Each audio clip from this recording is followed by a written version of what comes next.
Yes, hello. You guys look good from up here. Do I look good from down there? Yeah. So I grew up in a small, tiny village in Siaya County, which is in the western part of Kenya, where cultural beliefs such as forced arranged marriages, wife battering, and polygamy are still practiced. Growing up, I saw firsthand the disparities between boys and girls and how these patriarchal practices undermine young women's development and stifle their ability to become empowered. This regressive culture oppressed women and girls and didn't provide them with many outlets where they could learn about reproductive health care. I was personally affected by this when I had my two sisters getting married off at the age of 12 and 14, respectively. Unsurprisingly, Siaya County has the second highest HIV prevalent rates out of the Kenyan's 47 counties, with 1 in 4 people living with the virus. I had always been dreaming of a world where each and every person has the freedom to exercise their reproductive health rights without discrimination or stigmatization. So in 2008, as a senior in high school, I launched Paradigm Youth Network Organization, a nonprofit dedicated to using innovative strategies such as peer education, training programs, online education, resource sharing, community sensitization, and outreach to tackle pressing reproductive health challenges.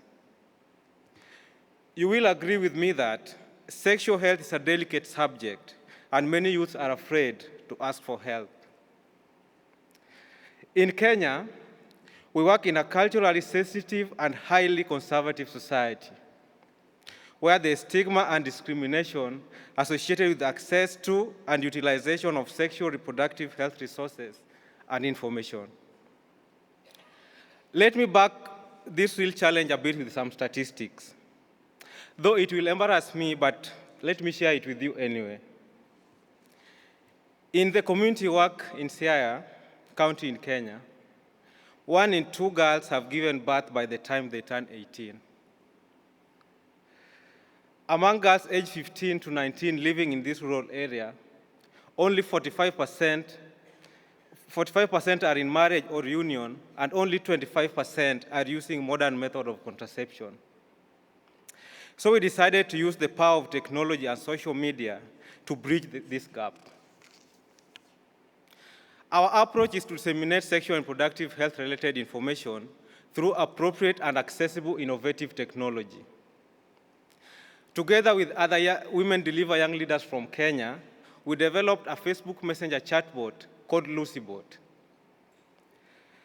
We picked the name Lucy, which is a feminine name to act like an unjudgmental aunt who gives correct information on sexual and reproductive health to young people.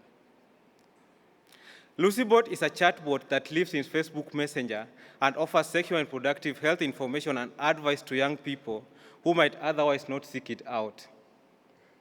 She is filled with verified facts that she then relays to users who can ask her whatever question they might have on the subject. We believe that LucyBot is a reliable source of truth for everyone who doesn't have access to quality sexual reproductive health information. She gives them the opportunity to ask sex-related questions in private and get real-time answers. What's most important about LucyBot is that she empowers young women and girls and enables them to take control of their reproductive health. The chatbot shares information to its users through conversation driven by instant messaging and can also direct users to additional resources, including location of existing healthcare facilities and live educators. It's like a safe online space for young people to ask questions around the subject in private without fear of censorship and stigmatization.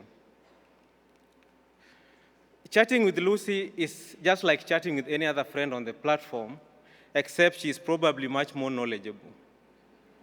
It is important for us to make the user experience fun and informative. Let me now tell you a story about how stigma works and how LucyBot is curbing stigma and finding a way around it. Jane is a teenager who has just had unprotected sex. She goes to the hospital next morning and after consulting with her partner to get emergency pills. On reaching the hospital, she finds out that the nurse in charge is her aunt. This is not a friendly aunt, so Jane fears that she will share this information with her mom when they meet at the marketplace in the evening. Jane turns instead to LucyBot for information. The bot gives Jane advice, connection, and chance to talk to the doctor discreetly without going to the hospital. Now, if you allow me, let me show you how the innovation works. LucyBot is a Facebook Messenger chatbot that works through artificial intelligence. It's filled with verified information on sexual and reproductive health, which is then relayed through conversation guided by text chats. To access the bot, go to your mobile phone browser and type m.me/LucyBot2017.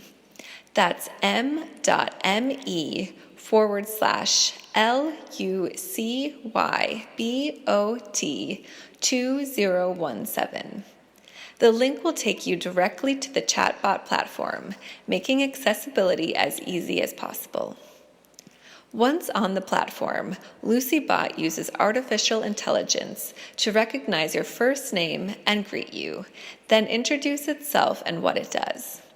The aim of this is to personalize the experience and make it like a human-human interaction. We also have a visual menu offering different sexual and reproductive health and rights topics to help users speedily identify topics and access the information they're looking for. Providing high-quality, verified information is our top priority, so we populate the bot manually instead of using a fancier AI technology that runs the risk of spreading misinformation. We therefore only use a simple processing AI to direct people to what they're looking for. The default will be to guide the conversation with buttons and menus, so the user is only clicking on the offered options rather than typing in their own questions. However, we are setting up the AI to identify common words and phrases. From there, it will direct people to the right information using natural language processing. For example, if a user types in a question that uses the word condom, the AI will direct them to the condom submenu. LucyBot makes it easy to quickly and discreetly access sexual and reproductive health information through a platform that young Kenyans already use. It's as easy as opening up Facebook Messenger and chatting with a trusted friend.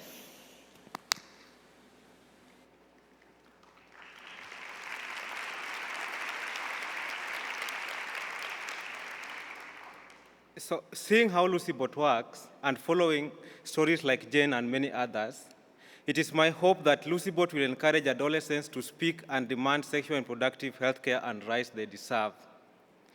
But the responsibility should not all just be on the youth. LucyBot is a wonderful tool, but we also need to do more on the ground. We need to work on training the healthcare workers to create a friendly environment in the health facilities so that young people can be more comfortable visiting to get the services they need. Also, parents need support to become more enlightened and more free in talking about reproductive health topics to their adolescent children, so that they don't resort to getting information from peers which can be sometimes misleading. As we do that work on the ground, we can use and see the power of good technology. LucyBot is poised to make a huge difference in the life of Kenyan adolescents. Since its launch last year, 13,000 young people have interacted with the bot and gotten accurate information and advice. Sadly, many in rural Kenya don't have regular access to internet. So my organization, Paradigm Youth Network Organization, is working with partners to establish 6 youth resource centers across Siaya County. The centers will be furnished with computers and mobile phones to ensure that youth who don't have mobile phones or internet access can interact with the board for free in our centers.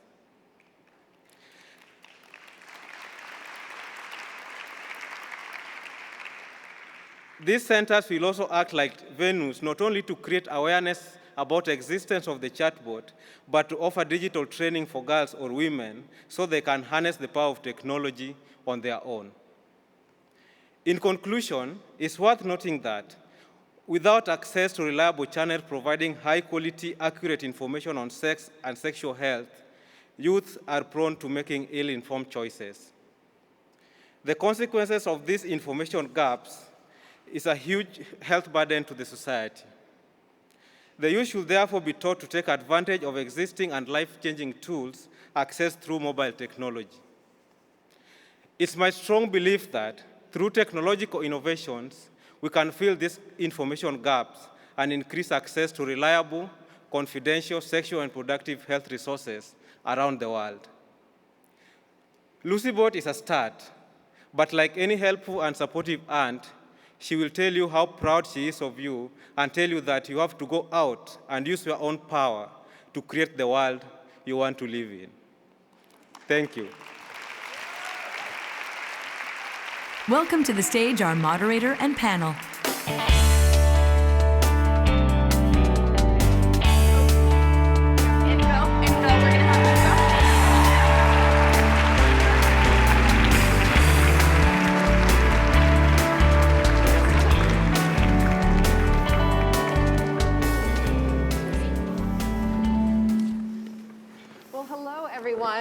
It's so great to be here and to see so much energy around this conference, to know that there are not only so many people in the room, but so many people watching from afar, and that there was a wait list to get into this conference. When does that ever happen? We're going to get to this panel's topic, which I'm very excited about, which is technology and how we empower women through technology. But I have a question first for the audience, which is, can you raise your hand if you were at the first Women Deliver conference? Great, okay. So some of you in the room remember what the first topic of the Women Deliver conference was. It was about, but not all of you probably do if this is your first conference or second or third. And we were talking about this backstage. The original conference was about women delivering, that is, delivering babies. And now we deliver so much more than babies. And we have known that for a long time.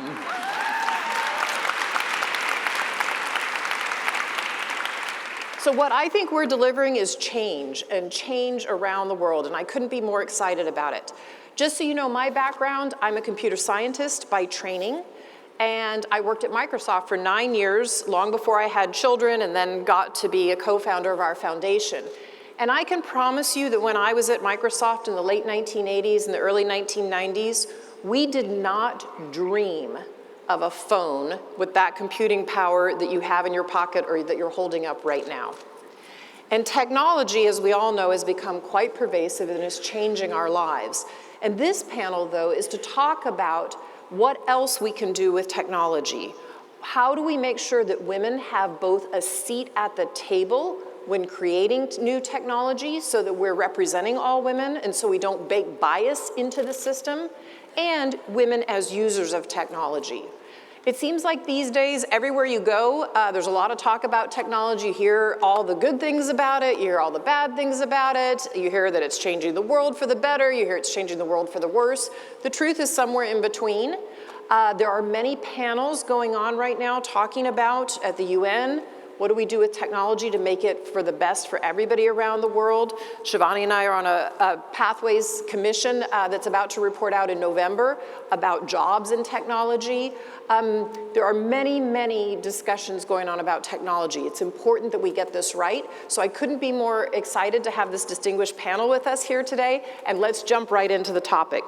So I'm going to have each of the panelists, I will introduce them, but I'm going to have them each talk a little bit about what they're doing so you understand their background and how they're changing the world with technology. But to my left is Shivani Soroya, and then next to her is Judith Spitz, and next to her is Roya from Afghanistan, Mahbub. And next to her is Nick Okatch, who you've already met on stage. So Shivani, I might start with you. If you will talk a little bit about what Tala is, and how you came about creating it. Sure. I'm really excited to be here, and so thank you again for having me. So prior to starting Tala, I guess the reason it's kind of important is I wouldn't have started it had I not found a problem that I couldn't stop thinking about. Prior to starting Tala, I worked across 9 different countries for about 3.5 years, but ended up actually interviewing a little over 3,500 individuals in person across each of these countries. And the reason I was doing these interviews was to really understand how is money actually used, and how do women both earn it, but how do they actually decide how to use it, and where are the blockers that they're facing? And so one of the things that I found was that it was a double-sided problem. I saw that financial institutions didn't want to actually serve these individuals because they perceived them to be risky. People would actually tell me that these are not our customers. And then I would also see the other side of it from the customer standpoint and the women's standpoint, that they didn't even want to be a part of that system because they felt embarrassed. And so I realized that, one, I needed to be able to actually prove this at scale. But I felt like if I just went to funders or anyone and I said that these women are trustworthy, it would not be taken seriously. And so what I wanted to do was find a way to actually both systemically solve the issue, but actually be able to also deliver access to credit. And so we think of that at Tala as really enabling financial agency.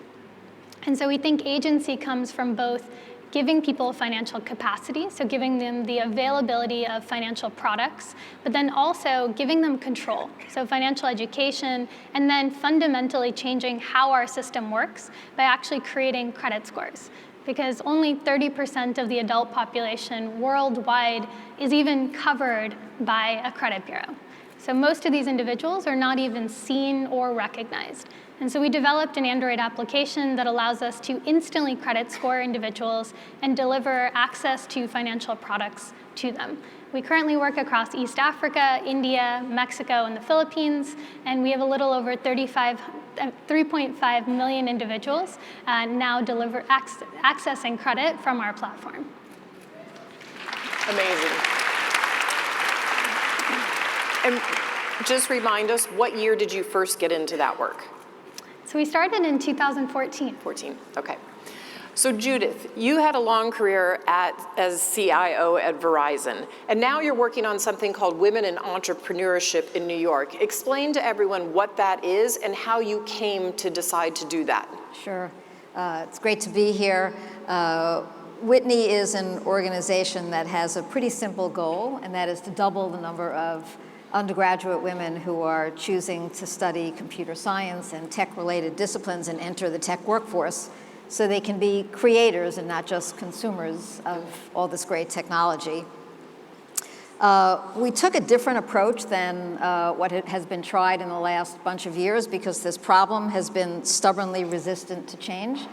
And the Whitney approach is to focus on a city and a tech ecosystem to try to simplify the problem of the fact that there's very poor communication between the supply side and the demand side of this problem. We know that industry wants to hire a more gender diverse tech workforce, but the numbers are not changing. So we started in a pilot city, happened to be New York, and the approach we took was to get industry partners to be willing to put their money in the middle and work as a coalition in approaching the large public education institution that was in that city. It's not always easy to get companies to do that. All these companies like to work individually, but there's more muscle if they can put their dollars together. So we got our first group of companies to do that, and we approached the public university in New York City, which has enormous scale and diversity. 250,000 undergraduate students, 80% of whom are students of color. So we knew that if we could move the needle there, it would impact real numbers. And we went there basically with all carrots, if you will. That is, we knocked on their door and said, we've got money, that the corporate industry tech ecosystem in your city has put towards this problem. And of course, they have the jobs for your students when they graduate. And your side of the bargain is to drive change within the university at a much faster pace than typically happens in academia, primarily focused on curriculum innovation. Because the magic here is to cast a much wider net and get more women to be willing to walk in that first door and take that first course in computer science and teach it in a way that's more mission-driven. Not computer science as an end to itself, but as the tool that you need to solve the problem that you're really interested in solving. And then we turned back to industry and said, okay, you say you want to hire these students who are not coming from the pedigree institutions. Now open your doors in new and interesting ways. And so we've been working on all kinds of interesting, not just internship, but what we call a winternship program, in order to get these young women to get their foot in the door. And it's an interesting model. The numbers look good, and the goal is to serve as a role model, if you will, for how you can address this problem in other cities around the nation and around the globe. Great. Thank you, Judy. Roya, you come from Afghanistan, where I think there are very few female tech founders. Tell us a bit about how you came into this role, how it's what you knew you wanted to do, and actually what you're doing in Afghanistan. Thank you very much. Hello, everyone. It's absolutely a pleasure to be here today. In Afghanistan, women and girls are not rising to and educating in the first industrial revolutions. And many of them, they have to stay at the home. And if they have an opportunity, they can only go to the school to learn about education, just simple to know about the mathematics and how to read and write. And many of them, after the schools or in the school, they have to get married.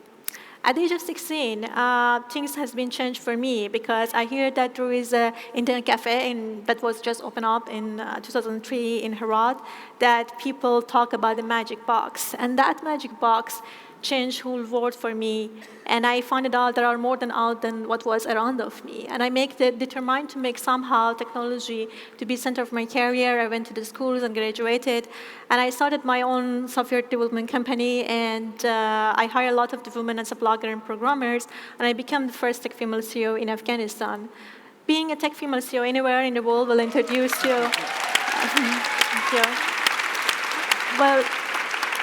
Will introduce you to some obstacle, but being a tech CEO in Afghanistan, it was devastating both personally and professionally.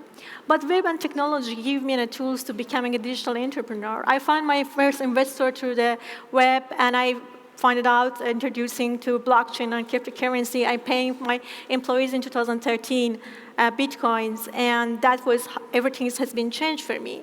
And I found out that there are millions of the girls who are out. They're just like me, they are curious, but giving a narrow vision to explore the world. And that's why I started Digital Sun Fund, a nonprofit organization that giving access to opportunities and technology for the girls, and especially in the STEM field. We're building the IT centers inside of the public schools, and we're teaching the girls to learn about coding, social media, and entrepreneurships. And we just recently added robotics, blockchain, AI to our curriculum. And so far, we've helped 14,000 of the girls to come to our program. Hundreds of them start their own startups. We extended our program in Mexico, Costa Rica, and hopefully we do it in South Asia as well. Fabulous. So Nick, we got to see a bit about what you're doing with LucyBot and how that came about. Tell us what barriers you came up against once you had this idea for this piece of technology. Was it easy to have it come to fruition, or did you face any barriers? Maybe let me start with a story. Okay. I can say that I'm a product of an empowered woman. In rural settings where we live in Africa, polygamy is allowed. So when I was in primary 4, my dad married another wife. So she went and now she was going to stay with the other woman, and he left us when my sisters were now getting married. So I had 2 sisters and 3 brothers. So when my sisters got married, my mom didn't know where to take us now because we could not get married by then. So from this experience, this is what shaped my view on issues of reproductive health. and also the benefit of empowering women to ensure that they also be productive like men in the society. My mom worked hard doing small businesses, and it took us to school, the three brothers. We studied, and like all of us went through university, and now we are here. So the idea of LucyBot came across through the support of Women Deliver. I can say that there are several small organizations in the grassroots that have really great ideas, but now they don't have the voice or the exposure they need to bring these ideas to life. I can tell you, LucyBot, I got a small grant for Women Deliver, which brought up LucyBot. It was $5,000. That's what we used to develop the platform. So how we developed this LucyBot was that we selected 30 young women because we wanted to know what problem young women face in accessing reproductive healthcare services. So we selected 30 of them and trained them on different topics like how AI chatbot works, research and data analysis skills. So these young women were from universities across their county. So they went outside and talked to their peers on the issues of reproductive health. So they were asking these young women questions about their concerns about reproductive health. So you can imagine, the 30 young women that we trained, they collected 1,200 questions that we then populated in the LucyBot. So our team went on a research work. We were going through verified websites like UNFPA, Planned Parenthood, to get the answers to these questions and concerns. So you just saw how LucyBot works. So all the questions inside that chatbot were actually from women, and also they are the real concerns and questions that they have on the subject. Of course, challenges must be there, because we work in a very conservative society. That's one. Stigma, what we realized during our implementation of these projects, that stigma sometimes they go unnoticed. It's a very small issue, and that's already stigma. There was a young lady who went to the hospital to get the implant, and the doctor chased him away that, oh no, you don't have to engage in sex now, you go back and study, you see. So this lady had information that for her to achieve her dreams, she doesn't need to give birth at that time. So she had this information. Now she goes to the hospital and the doctor chases him away. So those are some of the challenges that we are facing. Great. And also the political situation in the country. The Kenyan Constitution, they just devolved the health docket. Now it's under county government. So county governments, they are just now they are coming up, and there are a lot of structures, they are now laying structures. So that field is very there are a lot of confusion in that field. So we are facing a lot of problems in the policy making sector, and also stigma. So we need to work on broadening access to sexual and reproductive health information to young people, and also the medical professionals, plus the policy makers, so that you can go together. Yes. One thing I say about Nick is that he's most of the male champions I know, very excited about his cause, which I think is fabulous. We need more male champions for women, so I love what you're doing. Roya and Shivani,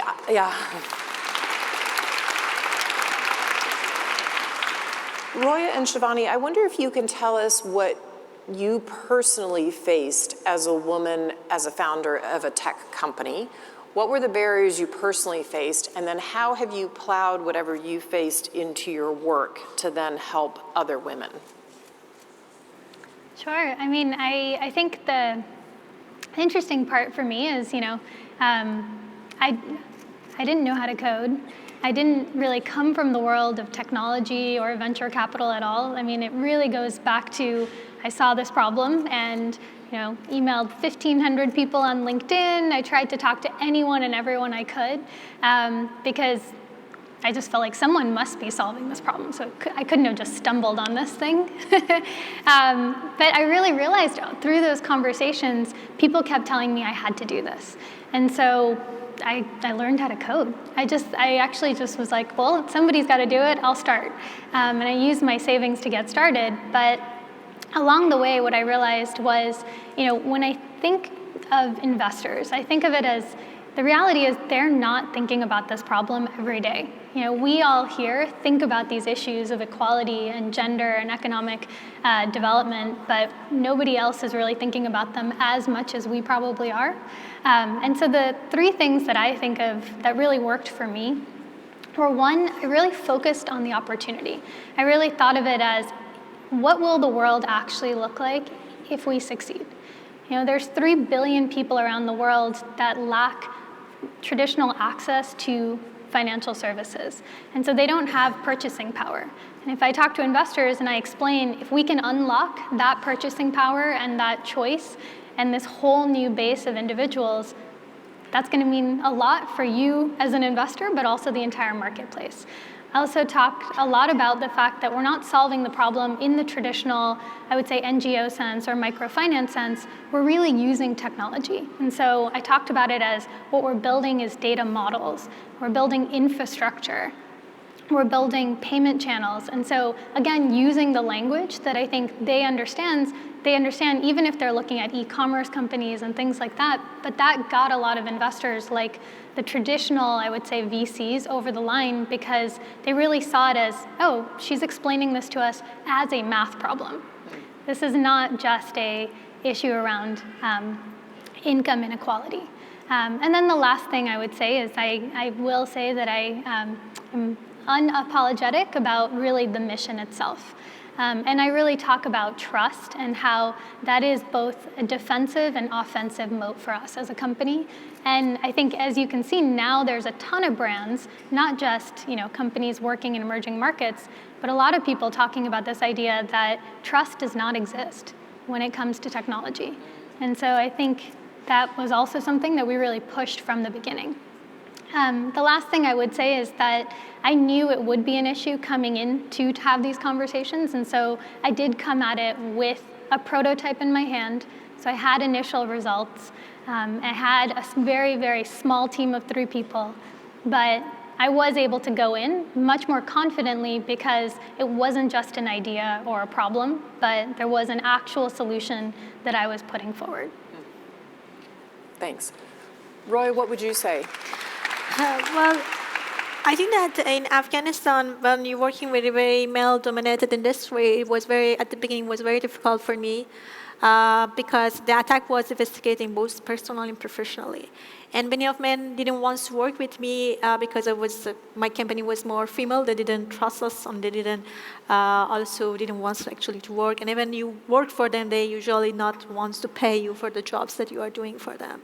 And there was an access to the finance. I think that it's a general problem for many of the women in the startups, but in Afghanistan, it's high percentage that the women, they don't have any access to any finance unless that you come from a rich family or political families that you will be able to have access to that money.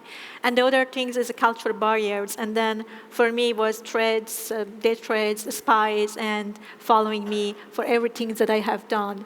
And then judging for my works, and especially with some of the men in IT industry that they didn't like the work that I do. I got much more than the conservative society. But technology actually was be able to help me to change my lives. And I was decided to not limit it to the border of a country that they make this, some men make a decision for my lives, but I decided to become a digital entrepreneur, finding my investor, finding my clients outside of the country without traveling. So that's why the beauty of the technologies was helping me for that reason. My company grew and I could hire lots of the women in Afghanistan and other countries. But then I found out that if you be one person, the conservative will attack you, and it's easy for them to remove you for that industry. But how about if you build hundreds of the women who are doing the same things? It would be very difficult for conservative to stop you. So that's why I started DCF Digital Sun Fund, to helping more women to becoming entrepreneur, coming to the techs and learning about technology. And today, from Science 2010, we have seen thousands and hundreds of the women who are interested in technology, and it's becoming normalized for the women in these industries. And I'm giving another example that how technology was very helpful. I don't know if you have heard about Afghan Girls Robotic Team or the Afghan Dreamers. We built a team of young teenagers to work with the robotics 2 years ago, but unfortunately they couldn't get their visa was denied twice and they couldn't get, but we decided to use the technology to give their voice and their stories that everybody hear about that. And that's how we become these girls. We could get 53 US congressmen to sign a petition, and at the end, President Trump get involved and they could come to the United States. But from the Afghan Dreamers from Me Too to the Afghan Dreamers, technology and its benefit, it has been vital to changing the global conversation about the women's rights and girls' rights in the world. Thanks. One of the reasons I'm passionate about technology and having women as technologists is because we see things differently. We see gaps that others might see, we see solutions that others might not see, and yet only 6% of venture capital funding around the world goes to a woman-founded business. And in my own country, the United States, less than 2% goes to a woman-founded business. So we heard Nick describe how even a tiny amount of seed capital can start something, but we know that for these companies it takes seed capital and then it takes round 1 and round 2. And so to me, this is one of the barriers that we need to knock through so we get so many more female-led businesses. Another issue that we know holds women back is that they don't see themselves as computer scientists, because a lot of times that freshman class in college, there are a lot of young men that have already programmed before, or they're not real-world problems, they're mathematical and theoretical. Judy, you saw that problem of entering into the workforce for females and people of different races in the United States differently. You said it's not just the freshman class, it's their network. They don't have a network to help them get in. Tell us a little bit about how you saw that and then how you have thought about that over time. So, there's a culture around technology, and occasionally referred to as the programmer culture. This is one of those cases where, unfortunately, the stereotype is pretty close to true. And it exists in the classroom, in academia, and it exists in corporate life. Over 90% of the women who work in tech report that they've experienced some kind of gender bias or a less than friendly atmosphere. So we have to change the culture. I hate to say something that sounds like it's tongue-in-cheek, but the way we're going to get more women in tech is to get more women in tech. Because, and the knee of the curve, people say, is about 35%. If you can get about 35% of the people in the room to be of a particular group, the culture in that room starts to change. So we have to create this forcing function, this community. So a couple of things. One is, and I think this is perhaps the most important thing, is that an introduction to computer science, or better said, maybe an introduction to software development, in my opinion, should be considered basic literacy at this point. You shouldn't be able to graduate from undergraduate school without having some idea about how software gets written, even if you may never write a line of code yourself.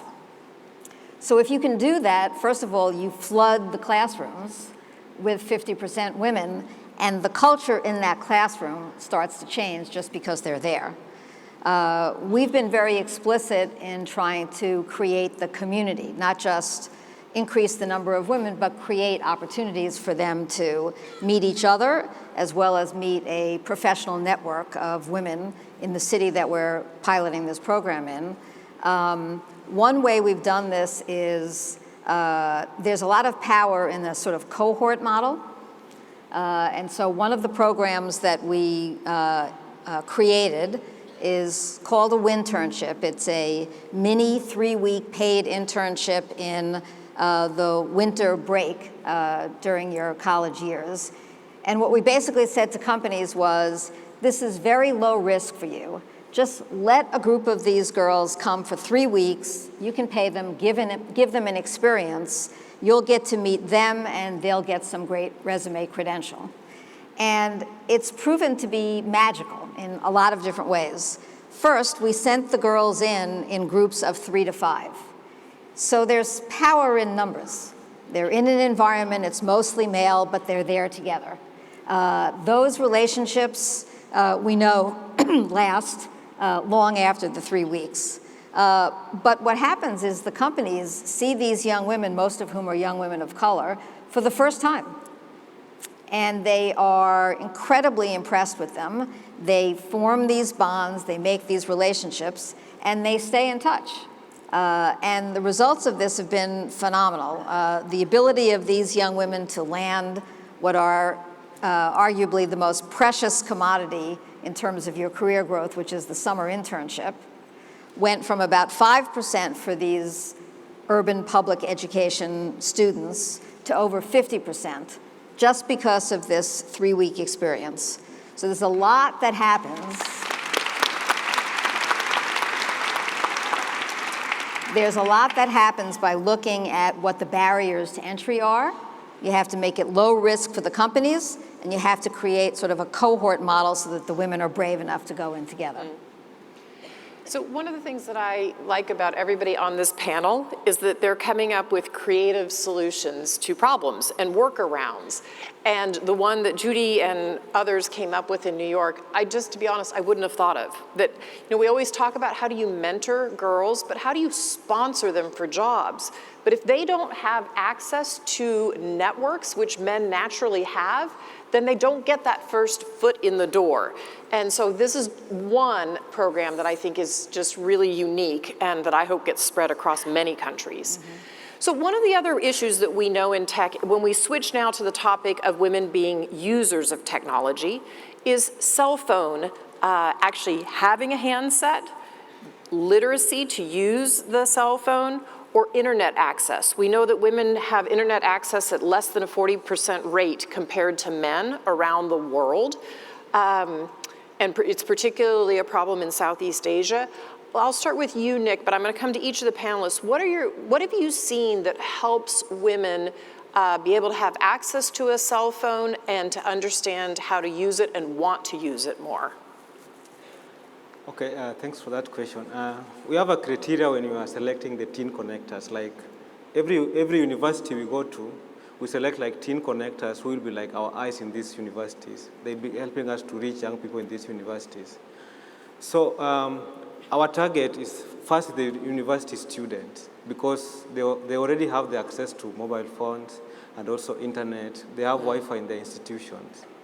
So our criteria is that we select the students who are from the lower levels of studies, like second year or first year, because we know when we impact these people at the lower level, they'll be in the community for some time. That's strategy number one. Mm-hmm. Then number two, we are also working on creation of digital centers in Siaya, like I just said in my remarks. We are thinking of establishing like building digital centers in every sub-county there, so that we can use these centers to offer digital trainings to young girls. Mm. And we are also thinking of using the existing spaces at the hospitals, because the hospitals in Kenya, they have like the youth spaces. And if you go to these youth spaces, there's nothing going on there. They're just rooms, and that's it. So we are thinking of maybe equipping these youth spaces at the hospitals and with computers and mobile phones with internet access, so that young people who doesn't have access to mobile phones can come to these centers. And also these centers can also act like training centers, you see? So that's what we are what we are planning going forward, because we need to increase digital literacy among young women, and also what Shivani is doing. I'm also a user of Tala. I think I'm at the highest point now, $300. That's what I can get on the platform. It's really a popular platform, and many young women there are using this platform. So you find that there's an urge of getting a smartphone to access the digital financial services. So you find that if we now combine this effort, you have the Tala, you also now it's a craze in East Africa, like the betting stuff. You know, the betting stuff, you have to download the application before you can place a bet on a football match. So this, such things are driving youth and young people to own this mobile access, even in the rural areas. So we find this as a very positive, positive thing, because very soon we'll have increased access of mobile phone in the rural area. So because they have to use it, they have to know how to download the Tala app and also access the loans. So you find when they know this, then they can also use the phone to access other services, you see. So I'm really positive, and I think that through this access and also getting into that rural woman or getting into that illiterate woman in the village who can now access services on mobile phones will push them to get these services from their mobile phones. That's fabulous. Yes. Thank you. Roy, what would you say? How do you see mobile phone usage and internet usage in your own country and in the other places that you've spread your ideas to? What are ideas for making sure that women have access to mobile phone and to the internet?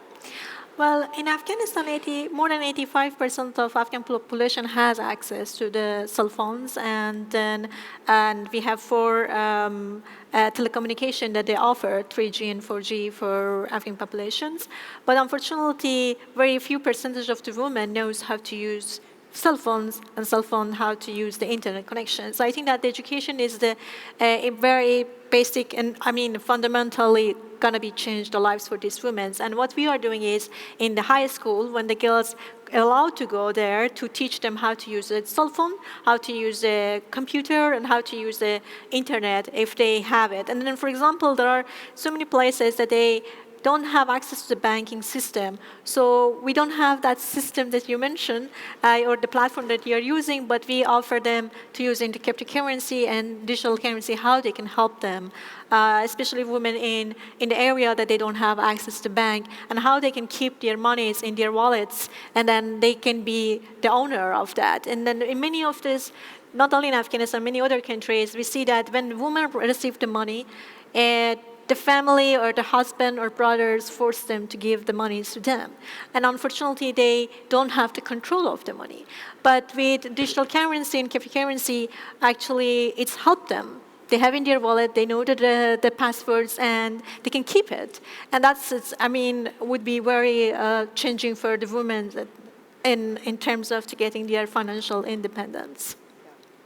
One of the things that we're finding with digital financial literacy, that if a woman has a phone and has access to a bank account, she can say, especially as Nick talks about in a rural area, she can save $1 a day, $2 a day, and how she spends her money on the family is different than her husband spends the money. And in India, it also affects if a woman has a bank account, whether she's more likely to go and work in the formal sector. So we know that money is power in the hands of a woman, and they will tell you it changes their view of themselves, and it changes the view of their family members around them, their husband, their son, their mother-in-law if it's in India. Shivani, what's been your experience about women as customers? And if they don't have access to the internet or to phones, how do we help them move along that path? True. It's funny. I was actually going to just talk about these things that, it's hard when the woman doesn't have access to the phone. It's hard for us to reach them. Mm-hmm. One thing that we did do, I think, was actually think of it as, okay, maybe she doesn't have her own phone, but the household does. And so is there a way to, one, allow multiple users of the same device? And so we made it so that, instead of usually what would happen in our previous model would be if someone else in that household tried to use the same device, an error would come up and say the device belongs to another. And so what we did was we worked really hard on this to actually make it so we can have now multiple identities per device. And so now you can actually have up to 5 people using the same phone, which makes it so that not only does the woman, who we think of as the family CFO, can access the device. I love that. But her daughters may also be able to access it. And so that kind of gets to that price point issue, where as the price point of these phones does come down, we hope that at least there'll be 1 phone per household. The other thing we tried to do was really make it so that the product itself is super easy. What we know, I think kind of to your point, is that women are managing the finances. And so they do know basic, very basic numbers and arithmetic across all, at least this is what we found from our research, across all markets. And so how can we make it so that the questions that we're asking are actually, again, very simple, very easy to understand, so they don't have to necessarily be financially literate. We're asking questions that are much more around their behavior and who they are, instead of questions around income and employment and those things. Because again, our concept is that if we understand your daily life, then we trust you and we can serve you with something. One of the things that has been interesting to me in this development work around the world is that we know women have assets, and they keep them in different ways quite often if they don't have a bank account. And yet for so often we biased our data around the world, because when we would go in and do these household surveys, we'd say who has income. Quite often the man answers first, and we never get to the secondary question of, does the woman have income? And if so, how does she spend it? What does she do with it? And it turns out women, not surprisingly, do have assets. One of the things that strikes me about all these panelists is how much you all listen to customers that you're trying to serve, or think of creative solutions around problems, a barrier. One thing, Judy, I'd be interested for you to share with the group. I was lucky enough to sit with some of your Wintern girls in New York, and talk about a story, if you can remember one, of a girl, once she did have one of these Winternships and the network was open to her. What was the effect on her, and what was the effect on other women around her in her life? Yeah, it's incredibly powerful. And what's so amazing is how quickly this kind of light bulb can go off for these young women. There's one woman in particular. Her name is Radhika, and I think you met her. We met her when she was an incoming freshman, so just starting college. And she was part of our pilot version of this Winternship. We went into one company, just so you know how this is scaled up. Last January, we went into 60 companies. Next January, it'll be 100. She went and she had this experience. And again, she went in with a group of girls. They were all nervous. They were freshmen in college. They had never been in a big company before. And they had this amazing experience. So fast forward, another year comes by, and Verizon not only offered her, and she worked there for the summer, they offered her a return offer. So now in 1 year, she goes from afraid to walk in the door to she's had a 10-week paid internship. She gets a return offer. She turns it down because she decides that she should have a greater variety of experiences. She did a Winternship at another company called Blackstone. She gets an offer there. And she tells us a story that during that summer internship when she was there, she was sitting around with the other interns who come from all over the country, many of them from pedigree institutions. And they find out that she comes from the City University of New York, an urban public education institution. And one of them said to her, "Hey, how did you get here?" And she tells us the story that she got sort of taken aback, felt a little bit unnerved. And then she said, "Well, they made me a job offer. That's how I got here." She sort of had this complete turnaround to this sort of imposter syndrome, "Oh no, how did I get here?" to "Why are you asking me that question?" And all of that happened in the course of about a year and a half because of a couple of individual things, point solutions that happen. And we see this over and over again. This young woman became the founder and president of the Women in Computing Club on her campus. She then became the president of the student body. She is a superstar on the CUNY campus. And all of these, the experience and the confidence that these young women get is extraordinary, and it just takes a little bit, just to kick open that door a little bit, and their lives really change. Neat. Okay, so quick lightning round here to close our panel, which I think we're posing this question, I understand, on all the Women Deliver panels today, which is, how will you use your power for good? In 1 minute, Nick. Yeah, that's an interesting question. I think I want to use my power to impact more people and to impact more young leaders across my country in Kenya, in Africa, and around the world. Yes. What would you say, Roya? How will you use your power for good? Sure, I will actually use in 2 ways. The first way, I think in general, I would demand that those who are building the tech, we needed to focusing on building the technologies that enhancing the lives, not replacing the job and opportunities for more women and the girls. And I would like also to ask the world leaders that are we investing on the long life needs of the women and girls to, instead of being poor, they will have access to quality of educations and opportunities that they can become their next leaders in their science, technology, or any other industries. And I will use my power for my own communities to building the STEAM schools that focusing on AI, robotics, and blockchains to create the next generation of the leaders in science and many other industries in developing countries. Thank you. Judy?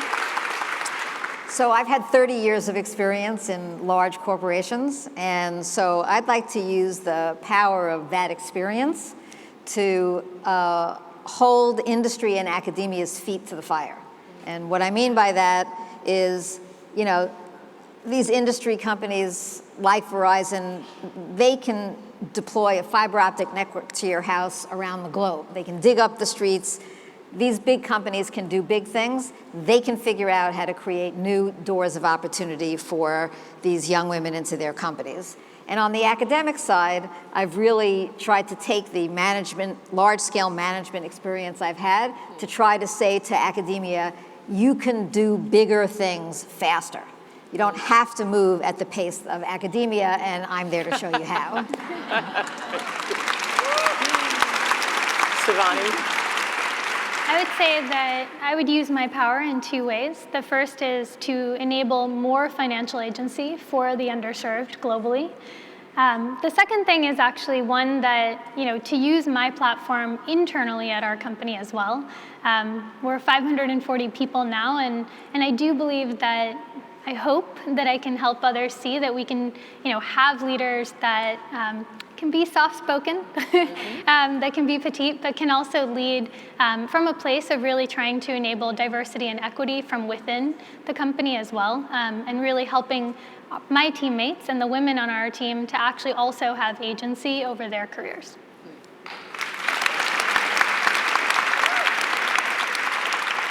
So I hope that we've proven to you today that the power of technology has a lot of different faces and shapes and sizes. I think petite is quite powerful myself. I believe that we should have female role models at every level of power across the world. Technology is affecting our lives, it's shaping our lives, it's going to continue to do so in ways we can't even imagine 30 years ago. So let's make sure that women of all colors, sizes, shapes, genders, men, everybody has a seat at the table. And that's one of the ways we will change the world. Help me in thanking my panelists.